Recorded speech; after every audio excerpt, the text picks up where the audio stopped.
ਦਵਾਈ ਖਾਦੀ ਕਿਦਾਂ ਖਾਦੀ ਸਰਕਾਰ ਨੇ? ਪਸੀਨਾ ਲਿਆ ਜਨਾਬ?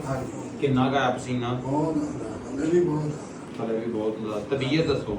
ਵੀ ਦਾ ਮੂੰਹ ਨਹੀਂ ਤੇ ਆ ਦੰਦ ਹੁੰਦੇ ਆ ਨਹੀਂ ਜਿਹੜੀ ਕੋ ਹਫਤਾ ਖਾਦੀ ਕੁਝ ਬਿਹਤਰ ਠੀਕ ਹੋਇਆ ਨਾ ਬਹੁਤ ਜ਼ਿਆਦਾ। ਉਹਦਾ ਨਾਲ ਸਹੀ ਲੱਤ ਸਹੀ ਹੋ ਗਈ ਹੈ। ਚਲੋ ਅੱਲਾਹ ਪਾਕ ਇਨਸ਼ਾਅੱਲਾ ਤਾਲਾ ਲੱਤ ਸਹੀ ਹੋ ਗਈ, ਬਾਜ਼ੂ ਵੀ ਹੋ ਜਾਂਦਾ ਜਨਾਬ, ਫਿਰ ਸਭ ਇਹ ਵੀ ਹੋ ਜਾਂਦਾ ਜਨਾਬ ਹਾਂ ਮੂੰਹ ਮੇਰਾ ਨਹੀਂ ਇਨਸ਼ਾਅੱਲਾ ਅਦੇ ਸਾਰੇ ਠੀਕ ਹੋ ਜਾਣਗੇ ਜਨਾਬ। ਅੱਛਾ ਜੀ ਹਲੇ 8 ਦਿਨ ਸਿਰਫ ਦਵਾਈ ਖਾਦੀ ਹੈ। ਮੈਂ ਜੀ 3 ਹਫ਼ਤੇ ਪੁਰਾਣੀ ਪਰਚੀ ਦਿਆ ਕਰੋ ਨਾ ਫਿਰ। ਉਹ ਤੁਹਾਨੂੰ ਕਿਸੇ ਦਵਾ ਦਿੱਤੇ ਸੀ, ਤੁਸੀਂ 2 ਰੱਖ ਲਏ। ਨਹੀਂ ਟੋਕਨ ਲਵਾ ਲਿਆ ਕਰੋ ਨਾ ਡਬਲ ਉੱਤੇ।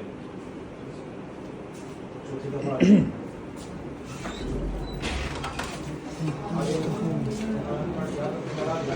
ਡਬਲ ਟੋਕਨ ਲੱਗ ਗਿਆ। 13 ਟੋਕਨ ਇੱਥੇ ਲੱਗ ਗਿਆ, ਯਾਨੀ ਕਿ ਇਸ ਟੋਕਨ ਦੇ ਰਿਕਾਰਡ ਤੁਹਾਡਾ ਆ ਗਿਆ। ਇਹ ਕਰ ਲਿਆ ਕਰੋ ਠੀਕ ਹੈ ਬਸ।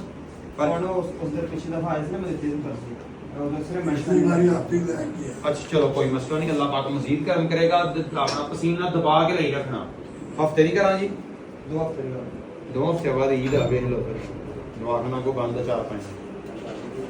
ਚਲੋ ਕੋਈ ਨਹੀਂ, ਮੈਂ ਵਿੱਚ ਆਪ ਜਿਹੜੀ ਈਦ ਤੋਂ ਪਹਿਲਾਂ ਆ ਕੇ ਲੈ ਜਾਇਓ। ਹਾਂ ਅਗਲੀ ਜੁਮੇ ਤੋਂ ਪਹਿਲਾਂ ਨਾ ਲੈ ਜਾਇਓ ਈਦ ਤੋਂ ਪਹਿਲਾਂ। ਜੁਮਾ ਹਫਤਾ ਤੋਂ ਬਾਅਦ 4 ਦਿਨ ਦਵਾਖਾਨਾ ਬੰਦ ਰਹੇਗਾ।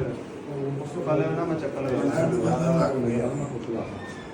ਗਲੈਡ ਵਾਦਾ ਜੀ ਹਾਂਜੀ ਸਾਰੇ ਸੈੱਟ ਹੋ ਜਾਏਗਾ ਬਾਬਾ ਜੀ, ਦਾਣੇ ਤੇ ਹੋ ਜਾਊਗਾ। ਸਾਜੇ ਨੂੰ